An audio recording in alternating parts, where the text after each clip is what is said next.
Folks, welcome. This video is going to be a basic introduction to fuel tanks and fuel tank sizing for my specific project, which is the Northrop Gamma. I'll call it the R1. That's what I call it on my save file. So if I say R1, it's the Northrop Gamma. It's just the project name. A few disclaimers. I'm not a SolidWorks professional. I don't claim to be. You'll see me make many mistakes. So bear with me through that. I'm not a SolidWorks pro. I do some of the work on this. I have an engineer who helps me out. So if this looks really good, I can't take all the credit. I basically sketch and draft the parts on paper, and I send it to him, and he models it in SolidWorks. So some of it is way above my grade of skill level. So credit to Matthew, my engineer, for the good looking parts. But the other disclaimer is this is reverse engineer fuel tank design. It's not tank designing 101. If you can't just create a plane from scratch and say, okay, I want the fuel tanks here. I want it to have 500 gallons, and it's going to have an hour, or it's going to cruise at 200 knots, and it's going to have an 8-hour range.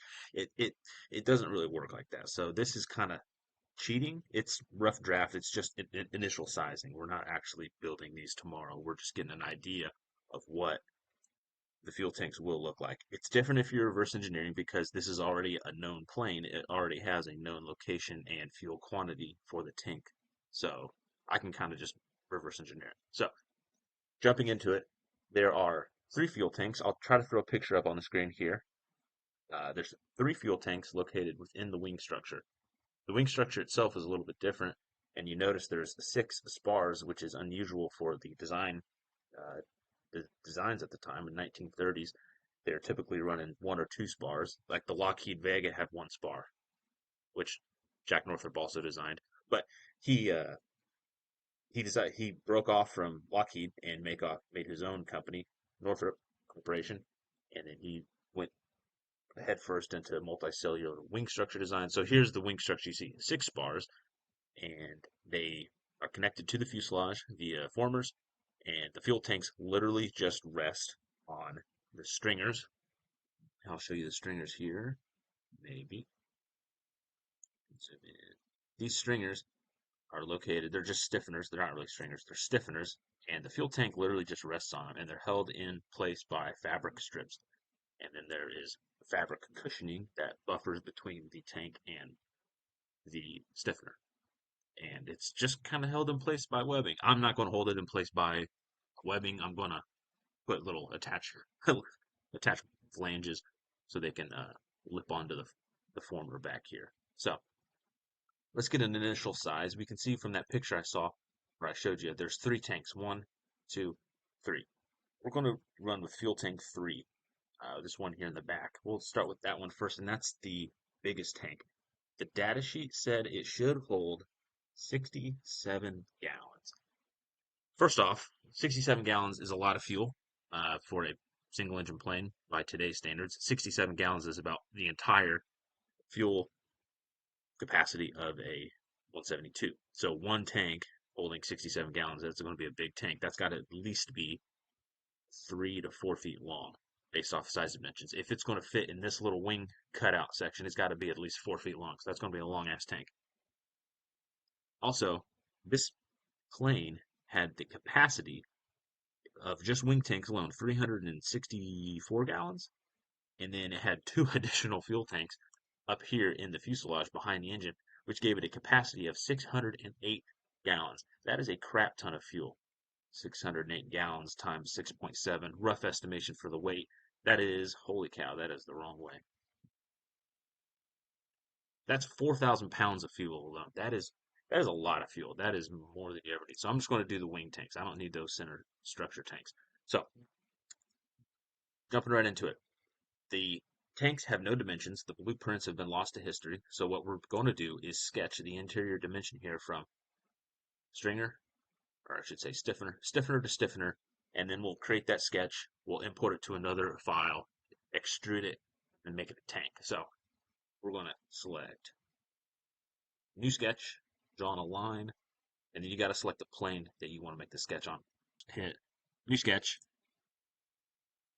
This plane, which is the basically the edge of the center section of the airfoil there, and then we'll we'll select line, and then we'll just start our sketch. Now, the sketch is going to be not perfect. We're basically estimating how much fuel, how much size we can occupy with the fuel tank here. Now, I want to leave a little bit of a gap because, as I said, the fuel tank rests on cotton webs, cotton strips between the stringer and the airfoil. I'm not going to do it that way. I'm going to make rubber stripping. I'm going to make a much more modern, much more sophisticated design to hold the fuel tank in place. So that looks good. There's gaps on all those stiffeners. That's good. We got gaps up there as well. Cool.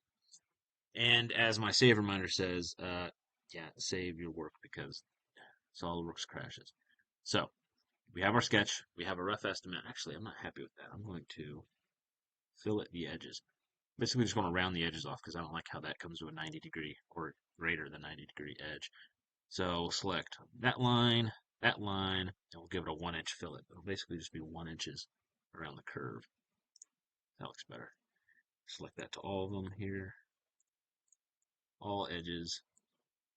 Perfect. So now we have a rounded off tank structure. And now if you think about this three-dimensionally, this is the outside face of the fuel tank. We're going to extrude this in.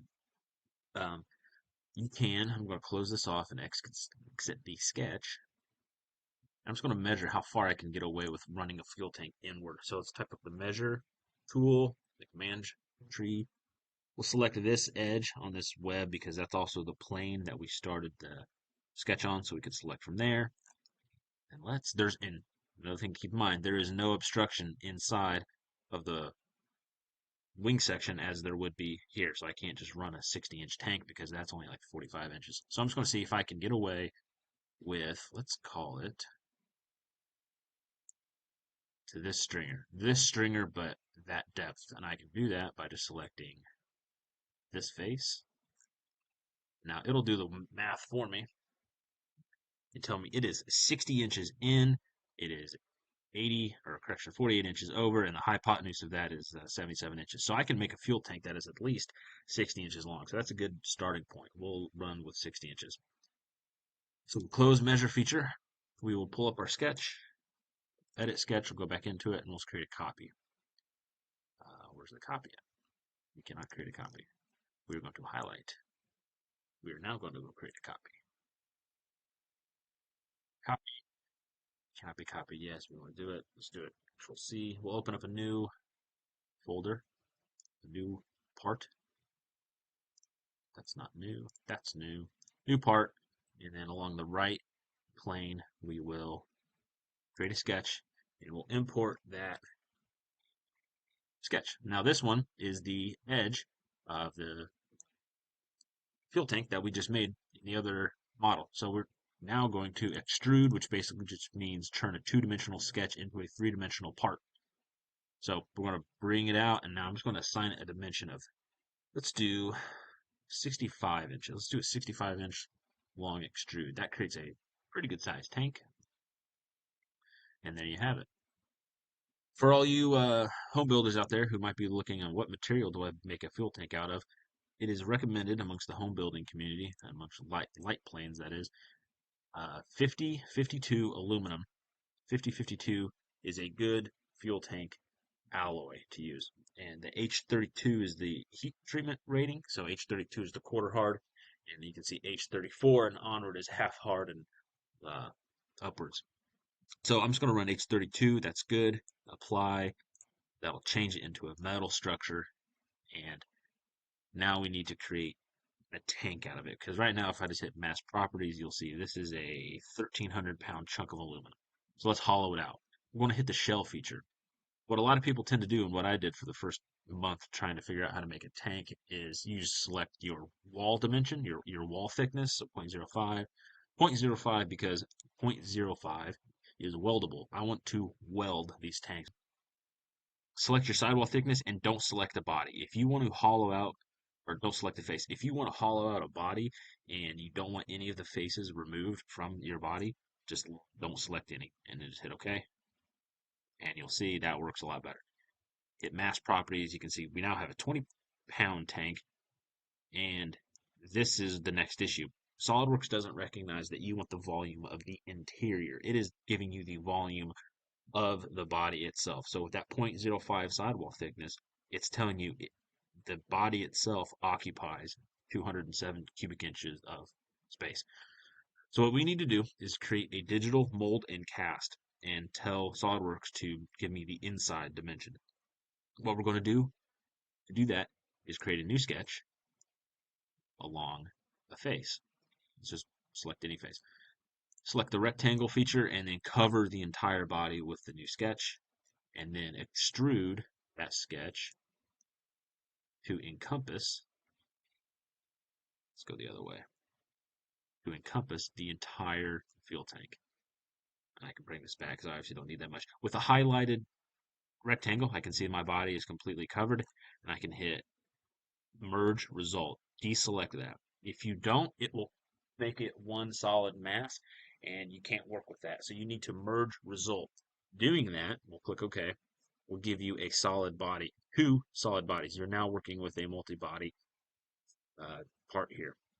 What that lets us do is go to Insert, Features, Combine.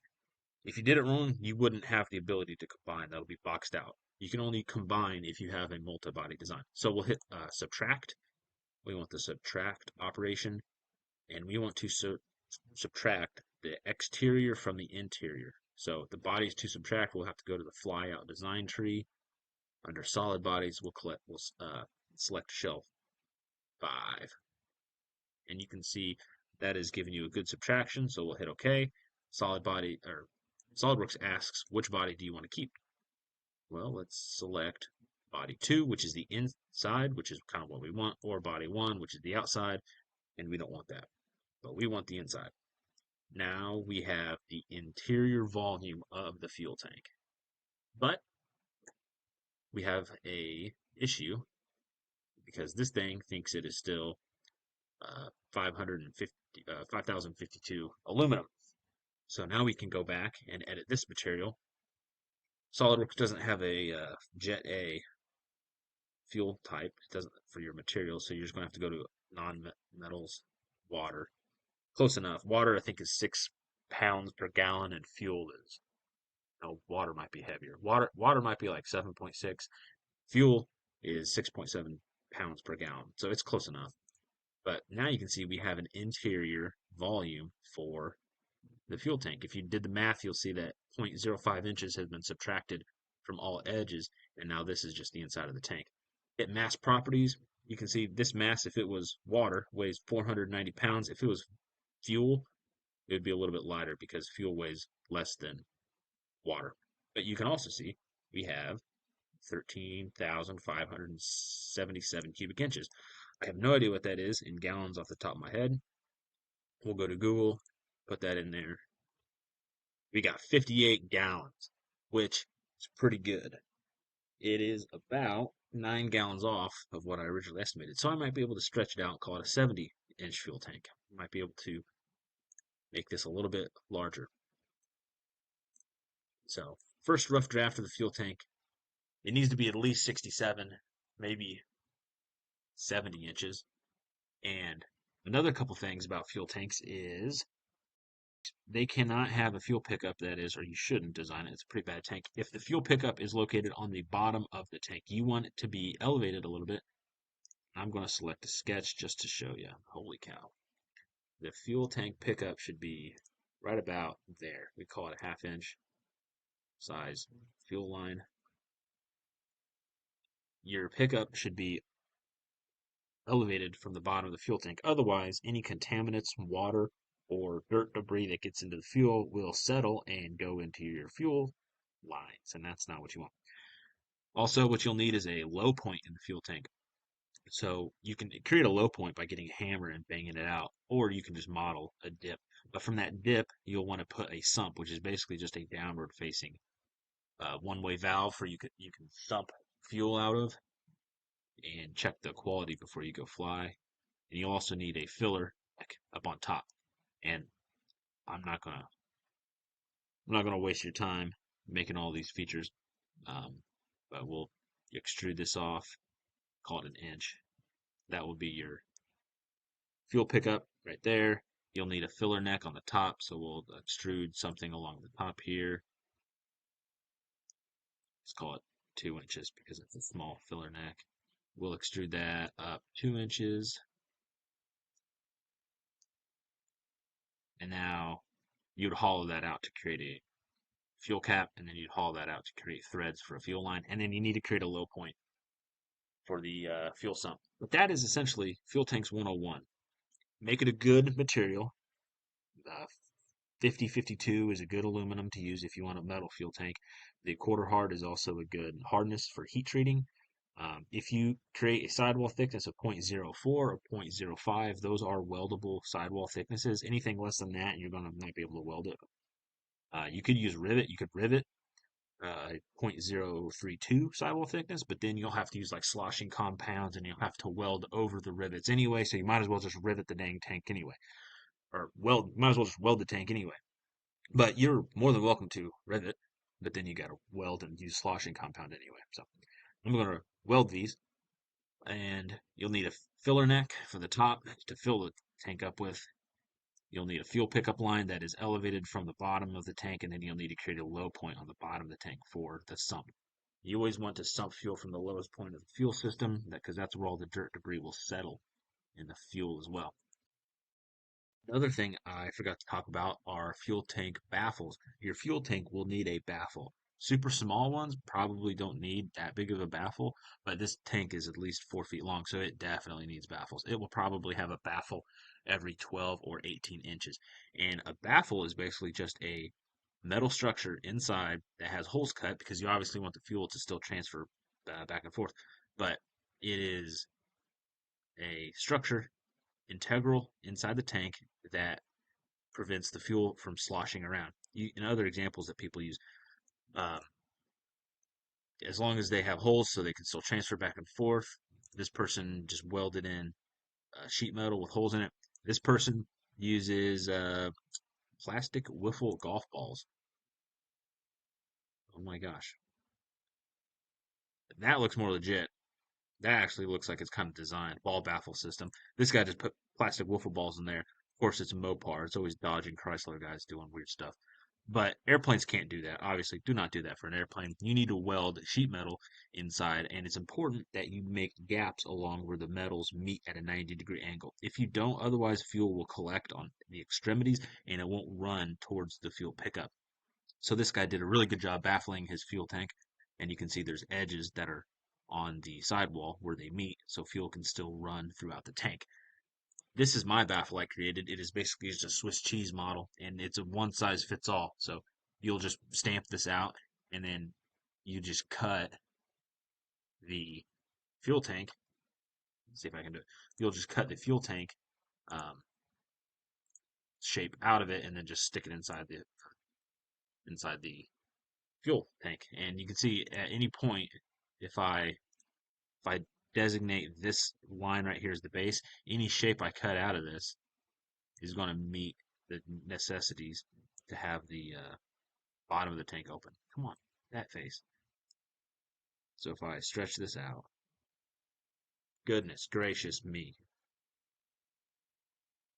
So if I start my base there and I cut up, and that's basically the rough estimate of the size of my fuel tank, um, I can hit OK, cut, extrude, flip side to cut, and now I can hit OK. And now that's my baffle, and I can just put tackle welds and I can just spot weld the tank inside, or this baffle inside of the tank. That's basically the theory. I made a one size fit all baffle, and that's more than enough holes. That's actually probably too many. But that's just a rough first draft of my fuel tank baffle, which will go inside. Thanks for watching the video. I apologize for so many cuts and jumps inside the video. I didn't realize until after first time I shot my video all the way through, straight 20 minutes, that my screen recording software only goes for 5 minutes and 5 seconds at a time. I love it. So I went through the whole first video, thought I did a great job, and then when I went back for editing, great, I lost it all. So this is the fourth time I had to redo the video. I apologize for all the edits. Let me know what questions you got in the comments, anything you want to see, anything aviation related. It can be anything at all. Let us know what you want. And thank you for stopping by. See you